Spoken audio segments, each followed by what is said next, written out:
Sorry I have to break this to you. Pokemon, not real. Bullshit. Jake thought the first 151 were based on history and science, and that the rest of them were made up. Articuno won World War II. That's a fact.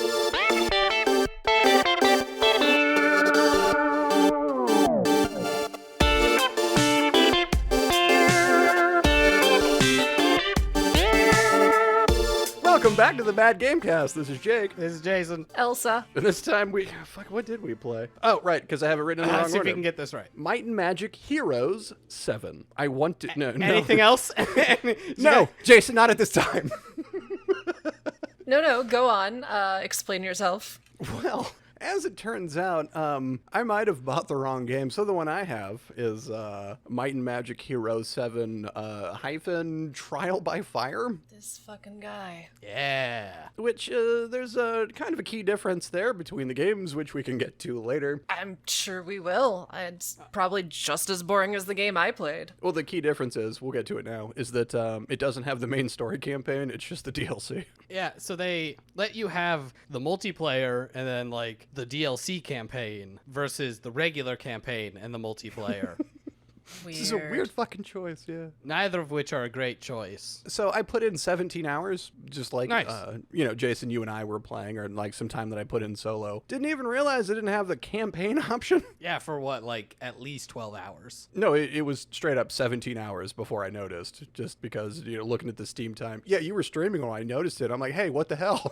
And you're like, well, you're the big dumb. And I'm like, I fucking checked with you. I checked with you. He checked with me and still managed to buy the wrong game. Like, we can check the tape, but I'm pretty sure I asked specifically about, I always want to say Heroes of Might and Magic. Yeah, because that's the first 5 are Heroes of Might and Magic blank. Mm-hmm. Heroes 1, Heroes 2, Heroes 3, Heroes 4, Heroes 5. And on 6, they switched the naming convention to Might and Magic Heroes 6. Which is Do miserable. Why? we know why they did that? I have to assume it's just branding, that they wanted the Might and Magic name forward, but I really don't know. Because it seems kind of dumb to me. Because we're getting to like number 6 and 7 in the series. We're working on like name brand recognition, and the people who know the series know it as Heroes. That's how you shorten it, Heroes. So that should be probably the first word that you see. Yeah, fans of the series call it Heroes 3.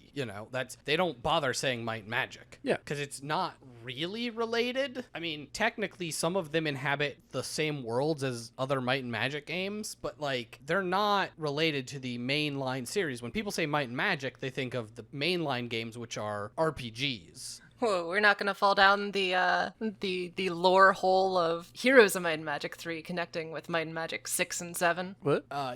These characters are, and, like, some of the stories are actually from some of the mainline games. Okay.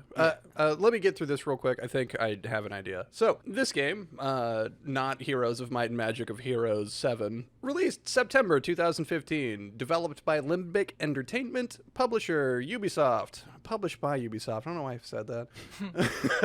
Other games that came out in 2015 we covered in Lex Mortis, Vapor, and Sector. Remember those good games? Other games that came out are Limbo, The Order 1886, and Dragon Ball Xenoverse. Is it because, when did Ubisoft take over? 5. Okay. 5 was the first one they published. So, Heroes 6 and 7, let's say, for keep it simple, were both developed by Limbic Entertainment. So, like, when they started, they just changed the naming convention, or was that direction from Ubisoft? I don't know, and that's kind of the question. Yeah, Limbic Entertainment is basically their de facto Might and Magic studio. I want to say that Heroes 6 was only assisted by Limbic Entertainment. Yeah, 6 was actually made by Black Hole. Right. Oh, weird. Yeah. And then they got the keys to the kingdom in number 7 and made this abomination. Yeah, they made this totally. I don't.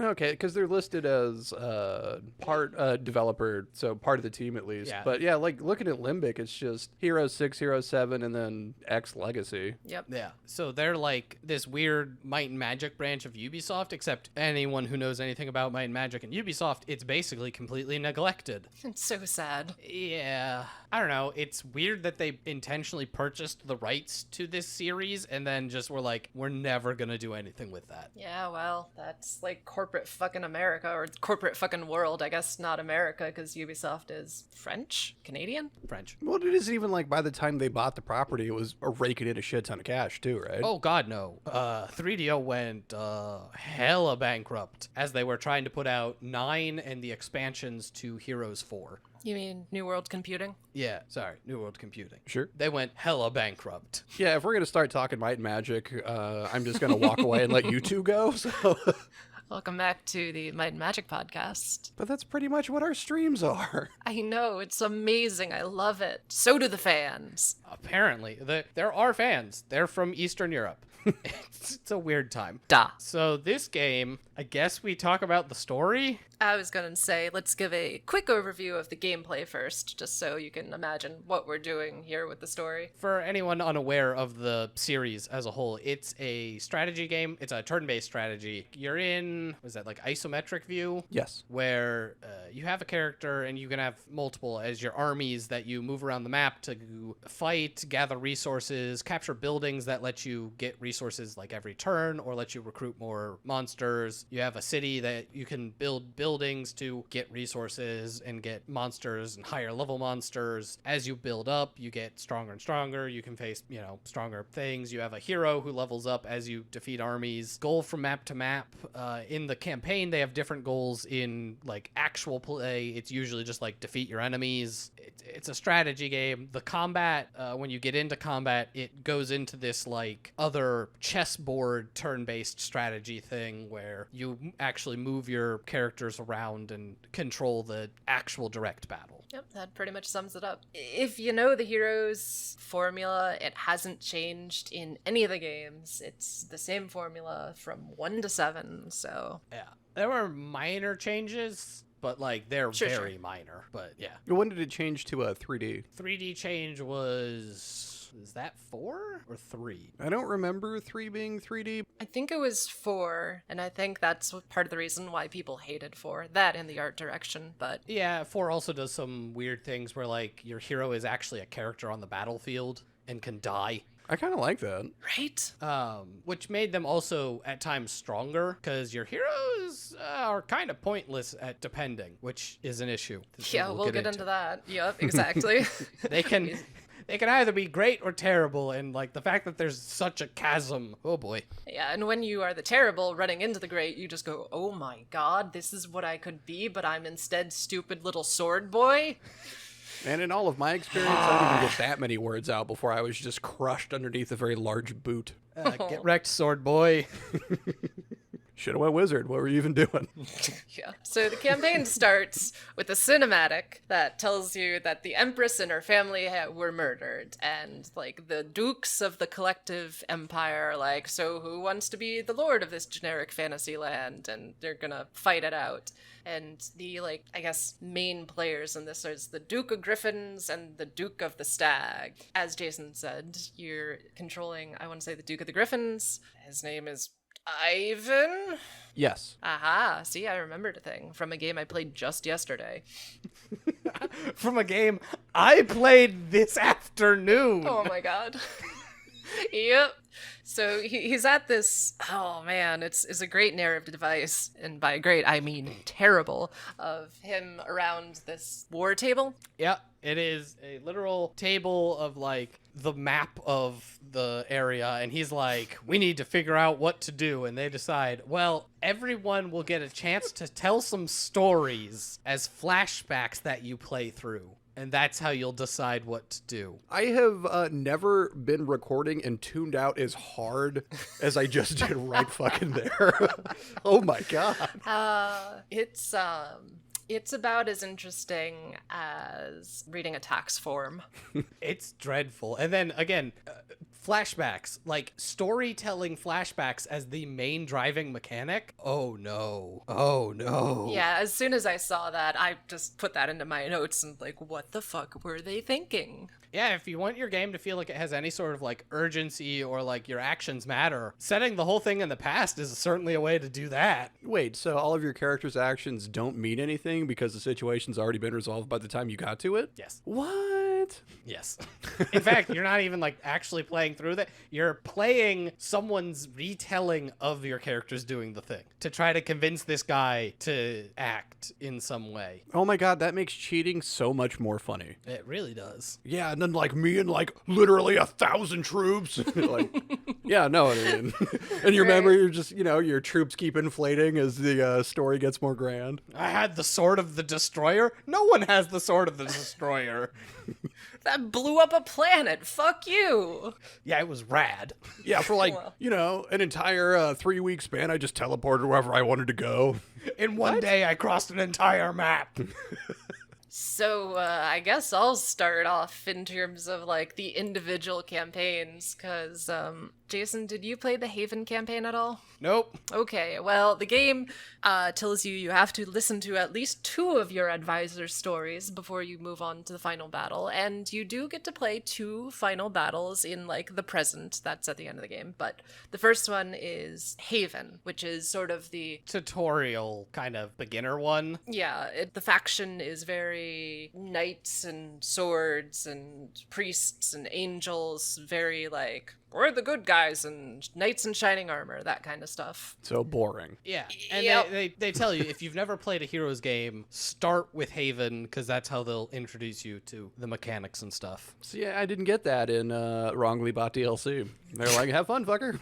Yeah, as they're like, you've already beat the game. Yeah, that would have been a more fun experience. That is probably my single biggest regret that I have playing this game is choosing the Haven campaign first, which is fucking mind-blowing that the campaign that they say, you know, we're just gonna put all the new players into this one was the most miserable experience I had with this game. The story, I'll run through this like in a couple minutes because it's bland and terrible. You start a story of honor and duty. Why did I write that in my notes? A dude named Thomas Wolfe, or as I like to call him from then on, not Jon Snow. He had long dark hair and a beard and he looked like Jon Snow. When was this made? 2016. Well, there you fucking go. Yeah, it checks out. Did he Yep. talk like Kit Harington too? Please tell me he did. No, he did it. not. But he was the son of the Duke of Wolf. So, you know, goddamn, they're not even trying Not to even hide trying. it. Jon Snow, go over there and repair a bridge. Jon Snow, go over there and take some of our lands back. Jon Snow, why did you take those lands back? They were from our allies. And it's like, oh. And so he gets banished. What? Jon Snow gets banished? Crazy. Tell me more about this new and original story. Yep, so he gets banished to the outermost reaches of his duchy to hang out with his uncle. What? Are they very cold? Is there along a Great no. Wall somewhere? But he meets an attractive redhead warrior woman No. who is your second hero. Fuck you. Really? Really, I can't make this shit up. Damn, the one I played is way better than this. Yes, it's so bad.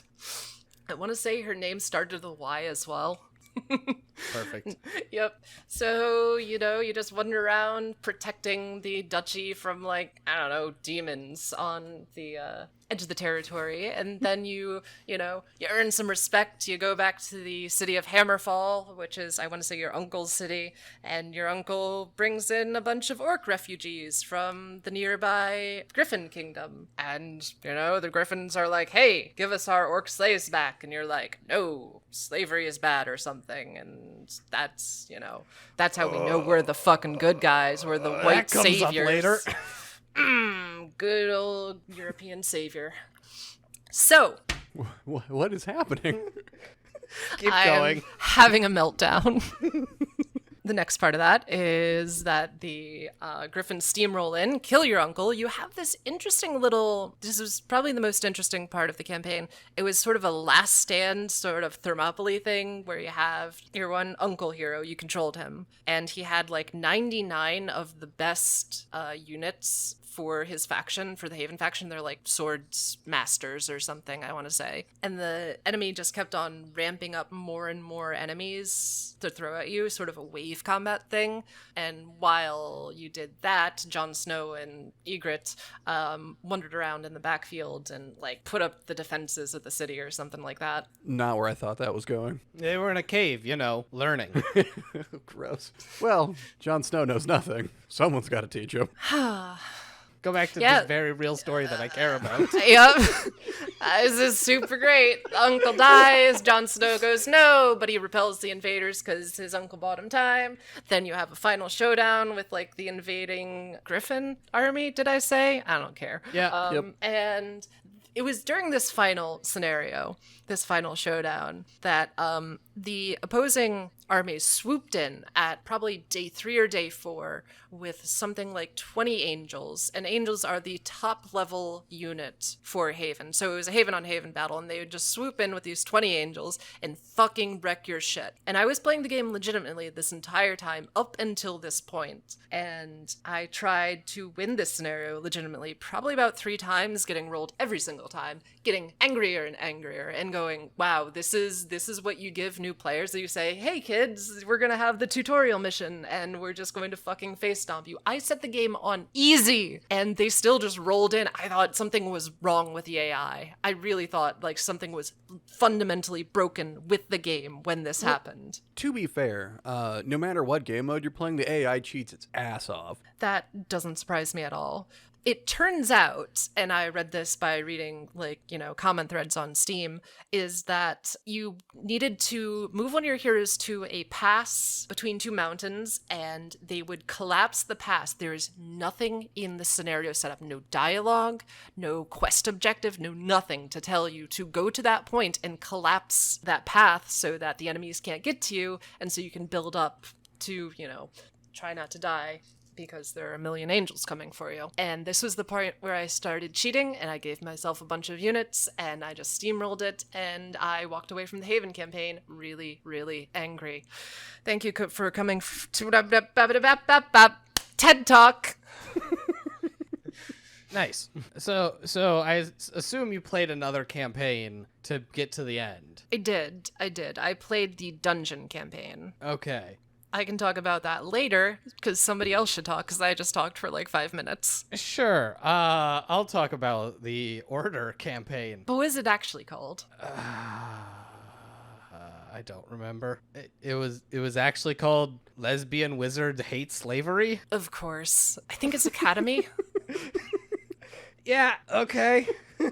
Oh, wait, yeah, there was a moral at the end of each of these campaign, and of course, the Jon Snow campaign's moral was be true to your morals and, fight and stand for what's right. It's literally something the advisor could have said in half a minute. You look a man in the eyes when you're going to execute him? Yeah, pretty much. Yeah, he who gives the verdict swings the blade or something. Christ. Back to your wizards. Yeah, I think I summed it up. Oh, I love it. So, I don't even know how to, there's this lady. She's a wizard. She's in love with a genie. She's a genie. Spicy. Then there's, the orcs rebel because they're tired of being slaves. Funny how that works. She's like, they don't like being slaves, and the other people are like, yeah, but we invented them, so slavery it is. I'm sorry. Did you say they invented orcs? Yep. Don't think too hard about this. Oh boy. Don't worry, it gets worse. Good. Because I don't the timeline on this thing is insane.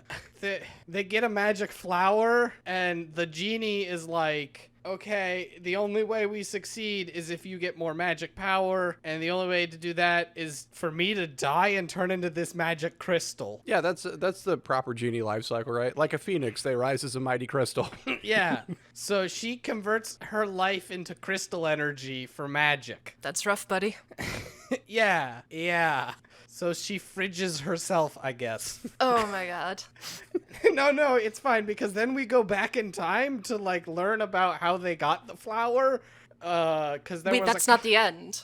No, again, it's all weird because the first and the fourth, there's like 4 different campaigns, right? Like scenarios. The first and the fourth are like this character and fighting against her, against the own academy because they believe in slavery and she doesn't, I guess. The middle 2 are sometime in the past about other stuff. Flashback within a flashback.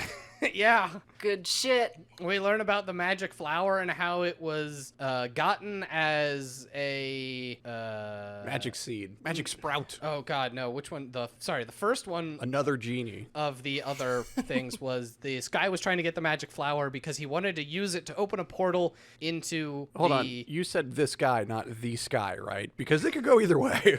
this guy who is an inventor. He needed the flower to open a portal into the realm of the dead. Did he invent the orcs? No. He invented gargoyles, and he was gonna put his dead daughter into a gargoyle that looked like her, because she died and he was sad. Solid villain motivation. No, he's the person you play as. Oh, wonderful. Solid hero project. motivation. So anyway, he goes and like you do all this stuff to try to figure out how to get to the land of the dead, and you meet a necromancer, and she's all like, no, I'm not going to help you with this. And he's like, but I want it. So then you beat her up until she says yes. And then the necromancer, because he can't go through the pathway to the dead, only the necromancer can. She's like, fine, I'll do it, but like, I'm warning you, shit doesn't usually go that well. And then there's a whole puzzle section. What? Yeah. So in the land of the dead, as the necromancer hero, you have to activate a bunch of swirly things in a specific order to make pathways through the realm of the dead to get to this lost soul. What? Yeah, it's a whole puzzle section. But why? I don't know. It was really, really, really dumb. They're like, we need more content. This. You know, Jake, that earlier part when you said you have completely checked out, I know what that's like now. I could not repeat a single thing back to you, except the word necromancer. It's straight up just might and magic. It shuts my brain off. There's nothing I can do about it.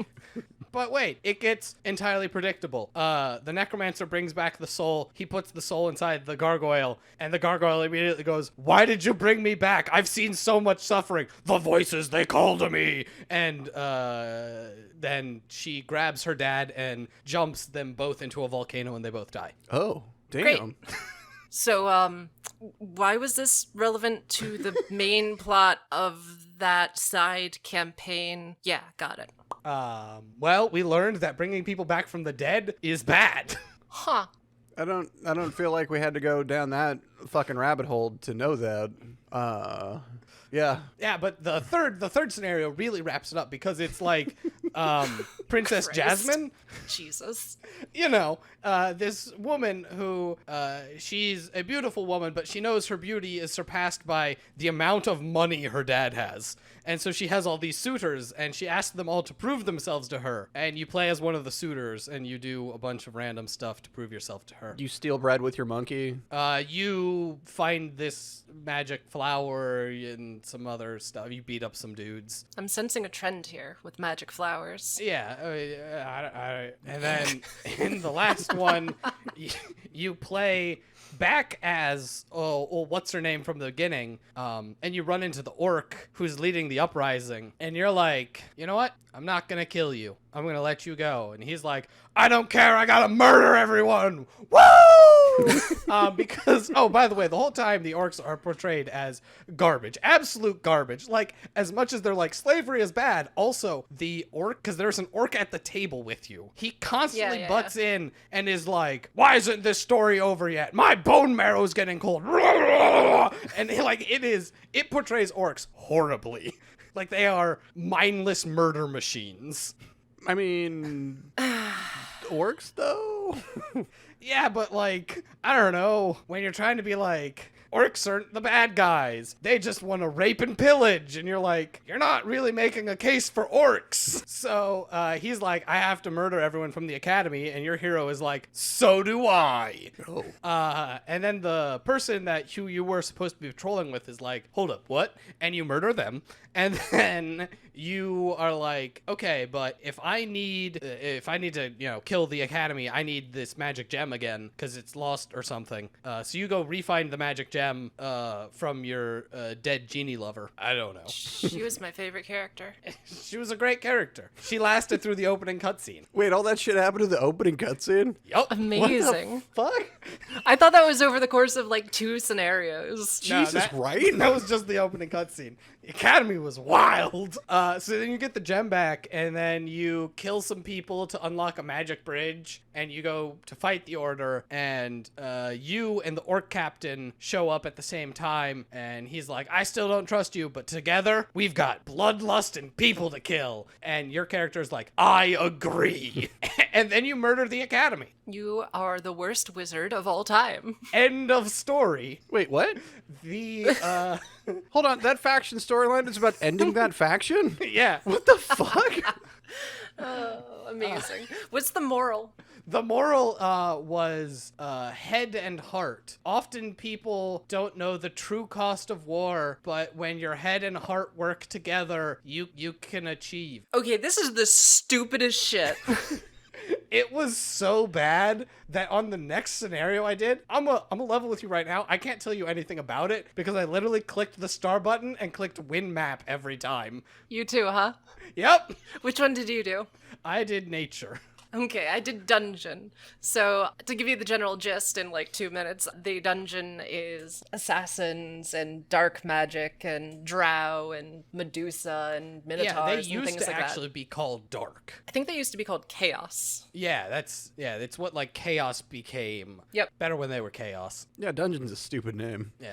The first 2 scenarios were essentially 2 disciples of what is basically like a chaos cult leader, possibly demigod. Never really understood that. Essentially starting the scenario in the underground, because maps have 2 layers, the underground and the overworld, and basically popping out and destroying forts and stuff on like 2 sides of the battlefield to like sow chaos and discord. They're all about just wrecking shit and making sure that nobody is happy and nobody forges alliances. And I guess the idea is that if everybody's fighting each other, no one will be fighting the dungeon faction. And that is in the entirety of what I did for the first two scenarios for that. And that was the most fun I had playing this game because, like, I got to hurl fire around with a fucking fire mage. Finally. Because all during my first campaign, I had not Jon Snow, and he was terrible in combat. He was so bad. He, like, didn't hit hard. He had shitty spells. It was not a fun time. And then we have these, like, dark elves. One's, like, an assassin mentor, so his assassins are super powerful, and one of them's just a fire mage. And I'm like, these guys are great. Also, I don't want to play this anymore. So I hit the win scenario button, and I couldn't tell you anything about the rest of it, except the moral is be gay, do crimes. That's fun. Damn, I should have done that one because that fits right in with the academy. Yeah, pretty much. It was essentially just wanton destruction. Well, like I Let's said, hear about the dwarves. I didn't play any of the main game because I couldn't. And I didn't beat the dwarf campaign because, oh my god, I didn't fucking care. But I can tell you how it starts. I got through like a little under half of it. So it starts off with Velma Shieldbreaker or some dumb shit talking to Ivan Griffin. That's a fucking great name. Lord High of the Holy Griffin Empire, right? That's who the dingus is at the table. Yep. Dingus Thank and you. Dongus. Otherwise, good talk team. All right, then it cuts to a flashback that has fuck all nothing to do with whatever the shit she's trying to tell him. And this guy's like, and then the important shit happens. She's like, no, just wait. We haven't gotten there yet. I'm not even in the story yet. Why the fuck? You go back in the past, yeah, to hear about the old king of the dwarves who sat in his kingdom as they were getting ransacked by the dark elves, and he wasn't really doing anything about it. And then one of the dwarves is like, hey, fuck this, let's take the fight to them. So the first scenario you do is you make your way towards this waterfall. Down the waterfall is the Elvish city, surrounded by their dipshit ass shield magic. So you have to take down the shield, storm in, and take it out. Once you manage to take out the elf castle, the dwarven heroes march themselves back to the king and be like, hey bitch, we're fucking heroes now. The entire dwarven kingdom recognizes them as being heroes. The dwarven council convenes and decides that he should be the new king, and the old king can eat shit. He goes to deliver this message to the old king personally, who's like, yeah, that's not how that works. I'm the king for life, bitch. And he's like, yeah, that's the idea. I'm coming for that ass. And then you go and you straight up murder that old fucker. And then when he is in power... when you say you're king for life, you kind of gotta walk that line of, if they murder you, that's life. Yeah.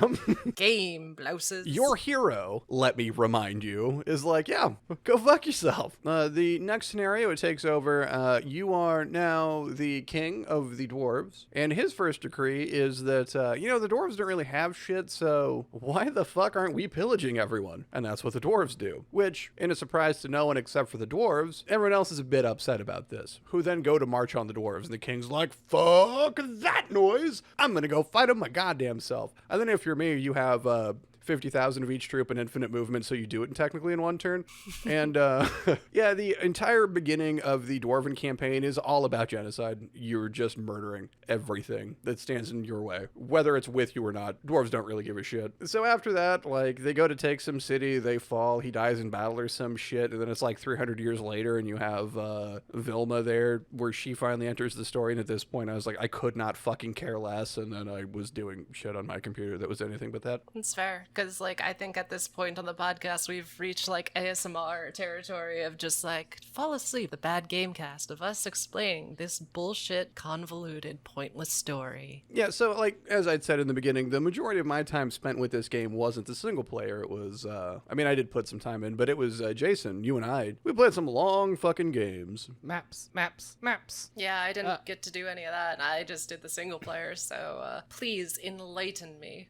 So when you play multiplayer, you have the playing on the internet option, which is nice. You set up lobby. You have to be Uplay friends, which neat. Yeah, I love it when the launcher that I'm using, with Steam in this case, has to open another fucking launcher. Fuck you, Uplay. Yeah, and then you, again, because it doesn't have like a competent, you can't use your Steam friends, you have to have Uplay friends, which we were not, because why would we ever use Uplay? So when we first went to play, Jake was like, I can't find the game. I was like, well, are we Uplay friends? And he was like, the fuck is that? And are you lying to me? Well, no, unfortunately. So then we got the game going. We tried a map. We got decimated. Of course, this was the first time Jake played the game. Yeah. So he didn't actually know how it functioned. Which doesn't matter when the first enemy army we run into is easily 4 times the size, and they have X amount more resources than we had. It ruined us. The second shit. game we tried to play, it just crashed. Just stopped working. Yeah. That And fits. then the third game... that one just froze on us, right? Yeah. Yeah. The third game caught on fire, fell over, and sank into the swamp. But the fourth game, the third game, it got to the opponent's turn, and, like, I don't know, they engaged in something, but, like, it didn't give us a prompt, and it just stopped. No, it was me. Oh. Yeah, like... Like, they went to go fight me. you, but then it, like, never loaded or something. Like, It was... the thing never popped up, and then, yeah, we just sat there. What the fuck is happening? The computer chooses peace. The only winning move is not to play? But Pretty yeah, so then the much. fourth game. By God, the fourth game. We played, Dear God, the fourth game. and it was going okay. And then, like, they show up at my doorstep with just, like, barrels of armies. Yes, because I'm tucked away in the corner where they can't get to. Yeah, I know, it was bullshit. You got the safe corner. Thankfully, it worked out, though, because I think if we had been flipped, we might have lost the scenario. Oh, yeah. Because they took my town, and then I was like, you know what? Fuck it. I'm just going to fight them all. And then I killed, like, 30 different armies. It was stupid. Amazing. Yeah, because I was playing the Necro Boys, hashtag Necrolife. And, no, don't, gross. Now that I've said it out loud, I don't agree with that at all.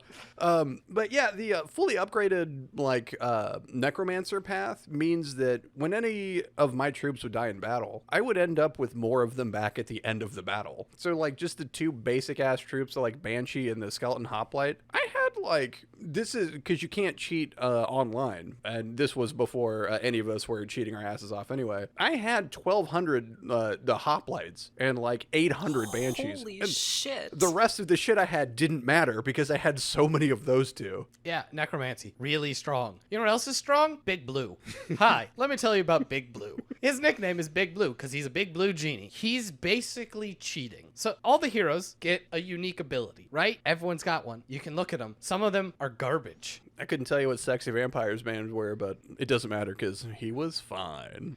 You know, some of them, like, I know in Order or Academy or whatever they want to call themselves now, there was one that, like, increases golem production. There's a couple that do different governance things. There's a couple who have special magic powers. Big Blue is one of those. He starts the game with Chain Lightning. I'm sorry. He knows the spell Chain Lightning. It is the top tier air spell, and he always knows it. Fuck yourself. Yeah, so you ever just ride into battle at the beginning, you're just like, Chain Lightning, blah! Entire enemy army is gone. Yeah, so, like, I see the sea of enemies going towards your castle, and I'm trying to get my defenses together to send some people your way to just help. And you're like, no, let me see how this goes. It is, what, you have, like, 5 troops, like, you've got a couple titans and, like, basically fucking nothing against this army, and you're like, yeah, one Chain Lightning, it took them all out. I'm gonna do the next one. And I'm like, what do you mean? Oh, they're dead now. On to the next one. I'm like, what the fuck is happening over there? So, like, in air magic, you get these things that's like, all right, you get +8 magic for the first air spell you cast each turn. And then it's like, oh, you get +4 magic, just like in general as air. And then you Grandmaster air, and the top tier ability is whenever you hit an enemy, all adjacent enemies take 300 air damage. Wait, so it just kicks 2 Chain Lightnings essentially back to back? Kind of. I mean, like, so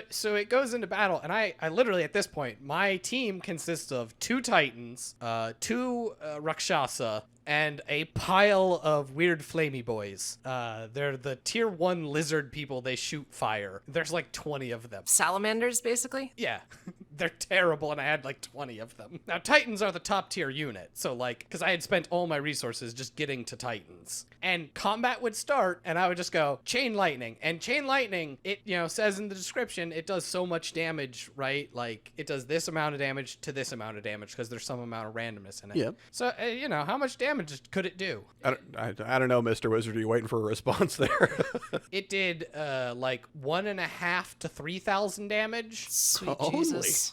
To 4 enemies.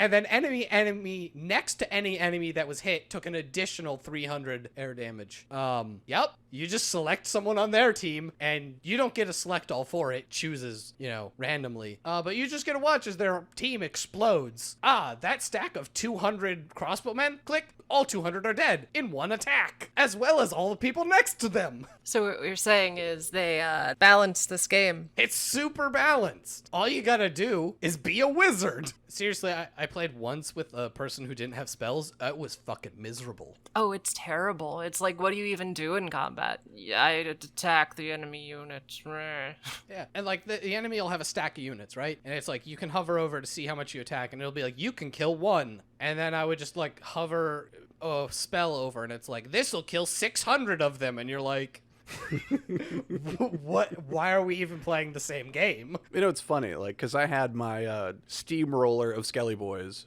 and it didn't matter what Sexy Vampire Giovanni did, because, like, he hit pretty hard by the time we got to that point, because I had picked up enough treasures and shit. But it didn't really matter, because if I could get my dudes over, they were just one-shotting everything. But still, battles would take me 4 times as long because I wasn't just chain lightning shit. And I felt like I was missing out on so much. Like, man, all these battles are taking for goddamn ever. But then, like, that Banshees move almost all the way across the board anyway, so, like, I had a fucking ton of them. Real quick, can we talk about the excessive amount of animations they decided that this game had to have? Go on. Just that during combat, they would have just so many unnecessary animations. Like, your crossbowman would shoot, and then there'd be, like, the cinematic camera panning around your crossbowman, showing him just, like, reloading, and then it would pull out and show, like, your crossbowman, like, cheering, haha, I killed a man, and then the person that you shot going, oh no, I've been shot and I'm angry. And it did this for like every single goddamn attack, and this was the, I guess, default behavior of the game. It is, because I guarantee you,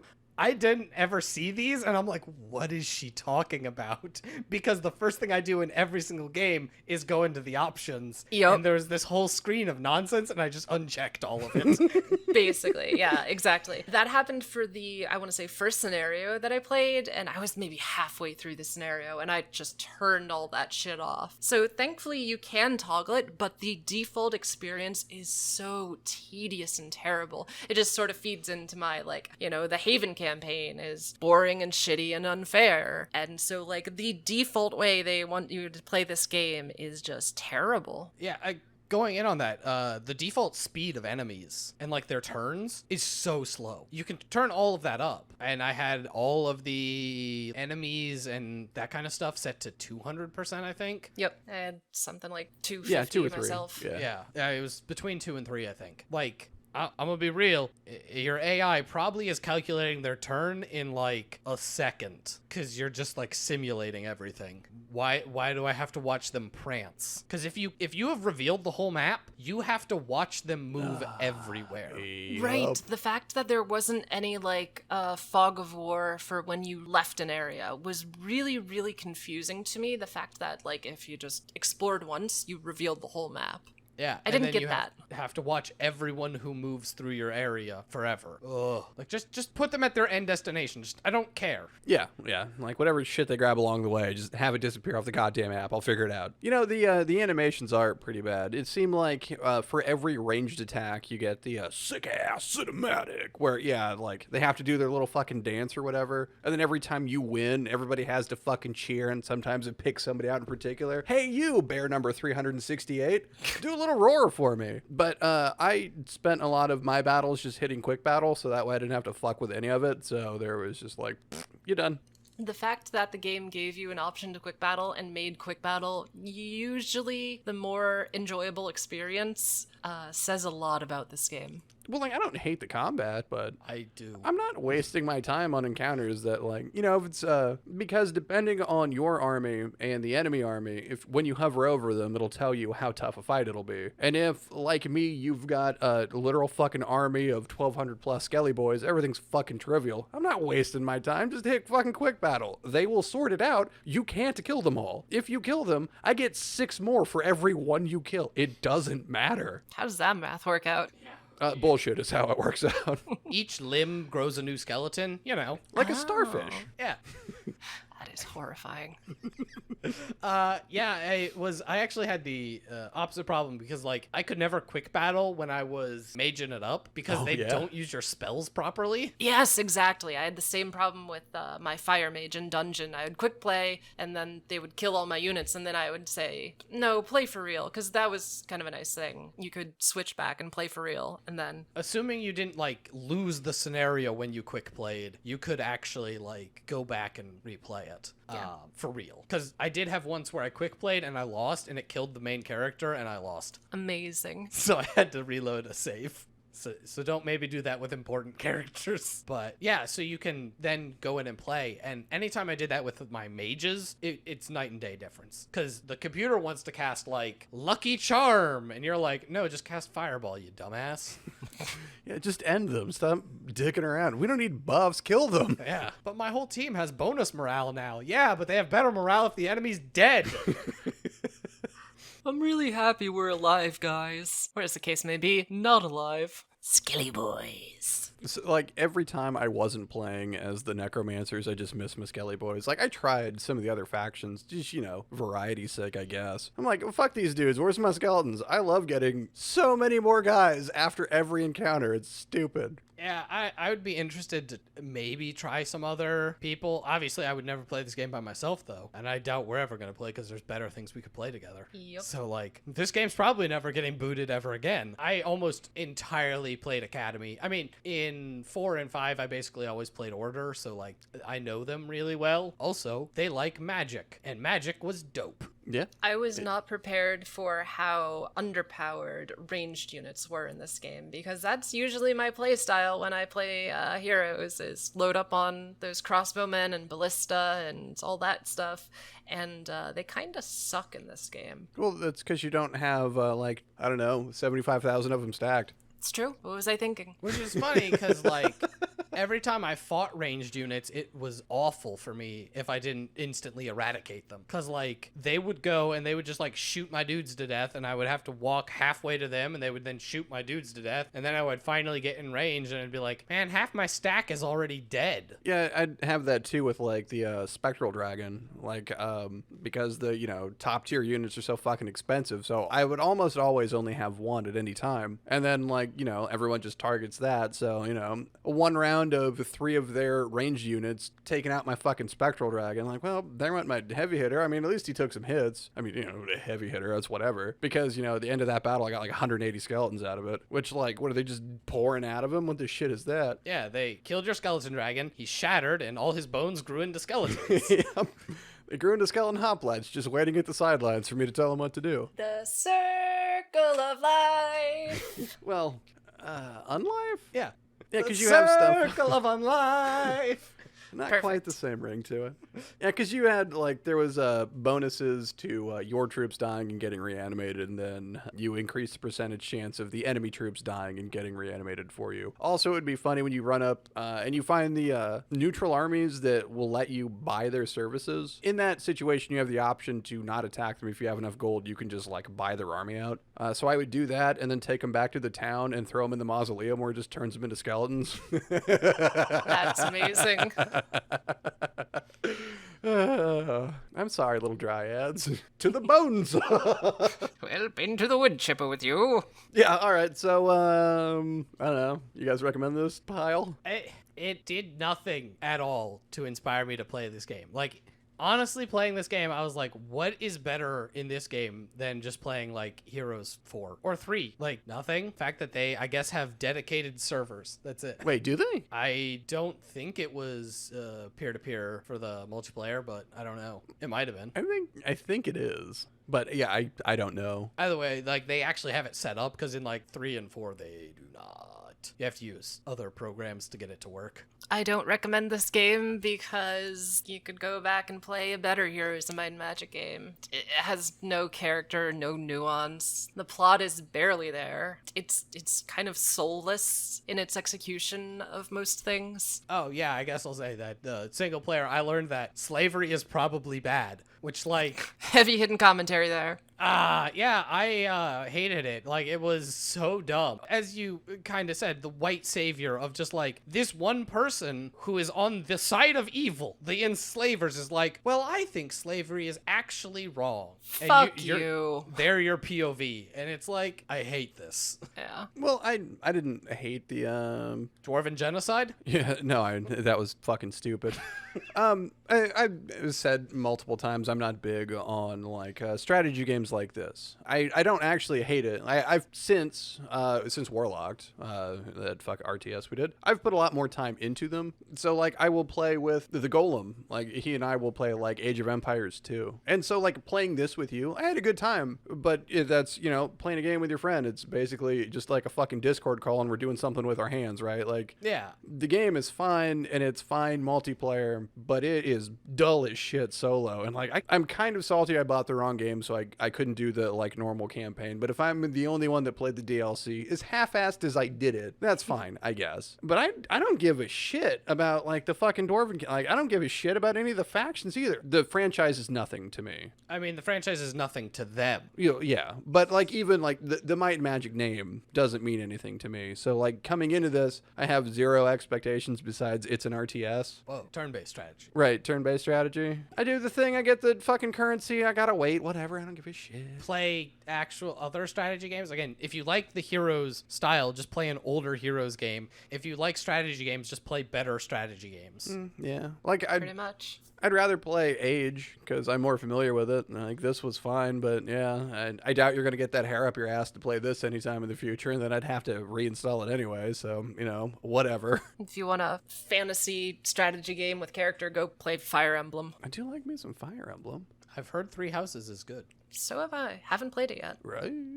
Well, shit. What do we do now? Oh God! We answer letters from listeners like you. This is, hey guys, I heard you wanted longer letters, so I have taken a different approach and got a poem for you. Right. Enjoy. Lovely. This is from Big Pook. Big Pook. So am I supposed to read this whole thing? Yes, because you said you were going to, because you said you wanted longer letters. As long as possible, I believe you said. Okay, so I'm going to go through this. I'm going to turn off my microphone for this one. You're going to want to.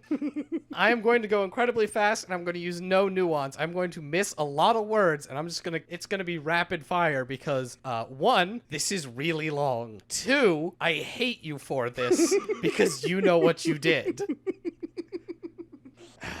This is going to be beautiful. Everyone strapped in? I'm ready. Because if you don't know, this is the words to one of the Sonic songs. Come light the fuse, he's a rocket and ready to go, because now the countdown has started and he's ready to blow. He's got the dope sounds pumping in his stereo, kicking ass fast, putting on a show. Come on, get yourself together, there's no time to rest, and if you put the time in, he'll put you to the test. He's running man in his world, more or less, and if you want to test him, bring your best. Now you can't stop, lock and load, don't stop now, come and rock and roll. In this world, I wonder what the parentheses mean. Anyway, where one is all in this world, never fear and fall. When you leap without a net, you'll find it won't be there all the time, so you gotta watch your step. Now watch your step, don't fall. Running it back again, well, what did you expect? Coming at you with 10 out of 10, got a real rough neck. Sliding something slippery, straps on his shoes because he's the best that there ever was. Haven't you heard the news? Go on and psych yourself up because it's time to play. Bounce through the beats and the rhymes because they're here to stay. And one of the only marathon man living the day. Moving up, coming fast, and it'll blow you away. You can't stop now, lock and load, don't stop now, come on and rock and roll. In this world where one is all, never fear and fall. When you leap without a net, you'll find there won't be there at all. So watch your step now. Now watch your step, don't fall. Intergalactic continental champ, running things. Hyperactive instrument ready, pulling the strings. He's the one with who stands the tides will swing. He's breaking down doors, never following. Because the pressures of this world, you can take their toll. The only way to break free is to break the mold. You can't stop now, lock and load, don't stop now, come on, rock and roll. In this world where one is all in this world, never fear the fall. When you leap without a net, you'll find it won't be there at all. So watch your step now, watch your step, don't fall. In this world never fear the fall. When you leap without... How's it going? Stop! You did this! No, Big Pook did this. So watch your step now, watch your step, don't fall. Watch your step, watch your step. Don't turn around, watch your step. I'm watch about your to step. just pull his mic. Don't fall. That's actually the whole thing. Got to the bottom. Oh, you did it! Okay, I know I've heard that before, so do you know where it's from, either of you two? I'm gonna guess Sonic Adventure 2. I don't know. No, we played this. Oh. It's from 06. Is it? It's the one Yeah. from 06? It's the one from 06. Nice. And by nice, I mean awful in every single way. A current of vulgarity. Yeah, so I want to say Big Poop. 1, why? 2, you didn't even include a question. I do like how you did it fast, which is technically on brand. Yeah, right? Gotta go fast. The world is not a better place for having heard that. Oh, no. The world is a worse place. But the world is a worse place for most of the games we play. So honestly, really, we're doing less harm than they are. That's how it goes, right? Do less harm. Yeah, that sounds right. I was trying to explain to my children how we are the prophets of the bad game gods, and they hate us for our work. And Yeah. so we have to do stuff like Sonic. God. So do we have a question? Is that just, we're just... That's it. Yeah, you look like you're defeated on that one. Wonderful. Fuck off. So, if you want to send a long letter, include, I don't know, content, maybe a question, and don't just copy and paste lyrics from the internet. You email thebadgamecast@gmail.com. We read them out on these episodes. It's usually a good time. Sometimes it's that. So, Other places you can find the Bad Gamecast include Twitter, Facebook, Reddit, Twitch, YouTube, Patreon, Discord. 7 other places, including however you're listening to us now, and other places you could listen to the podcast, but you don't. So, those are all the places you can find us. We stream on Twitch Monday through Thursday. As Jake said, I stream a lot of Might and Magic. He streams stuff. I don't know what he's going to be streaming by the time this episode comes out. Not more Dark Souls 2. I was going to say Dark Souls, but I don't know. Probably not, because it's just beating him to death. It really is killing me. Isn't that the point of Dark Souls? Yes, but also no. No. This is what you signed up for. Usually it's hard. This is it's if you want to watch someone die at the same boss for 4 hours, go check out the YouTube. Yeah, seriously. Lord. I'm so beyond frustrated with it, and like the last time I was streaming it, I was just like, fuck it, I guess we're doing this because I was playing fucking Spellbreak, right? And like that was boring, and I was like, well, I guess I'll just kill an hour doing this, and I don't know why I bother, and I fucking like, every time I get done playing it, I'm just so fucking like a ball of goddamn rage. I'm just so goddamn frustrated. I can't even fucking sleep, and I fucking suck at sleeping anyway. Anyway, you can find me on Twitter at Jake Prey. You can find me on Twitter under my author handle, Freya Faust. Pen name. Pen name, author handle. That's how broken I am right now. I'm gonna blame Sonic the Hedgehog on that one. All my brain cells just committed seppuku for having heard that. Can we get shirts that say author handle on it? Right? But I wrote a book, and you can read it if you just search for Stray Dogs, The Burke Misadventures, Book 1. It's an urban fantasy. You can find it at Amazon, Apple Books. It's only in ebook format right now, but maybe someday there will be a paperback. I'll let you know when there is. Yeah, been meaning to ask if you had plans at some point to do a physical release. That is the notion in the ocean. Amazon does allow you to do print on demand, so there's no reason I can't do that. It's just I haven't put in the work to format it that way. Sure. All right, well, for the Bad Gamecast, I've been Jake. I've been Jason. I'm Jon Snow. Good night, everybody!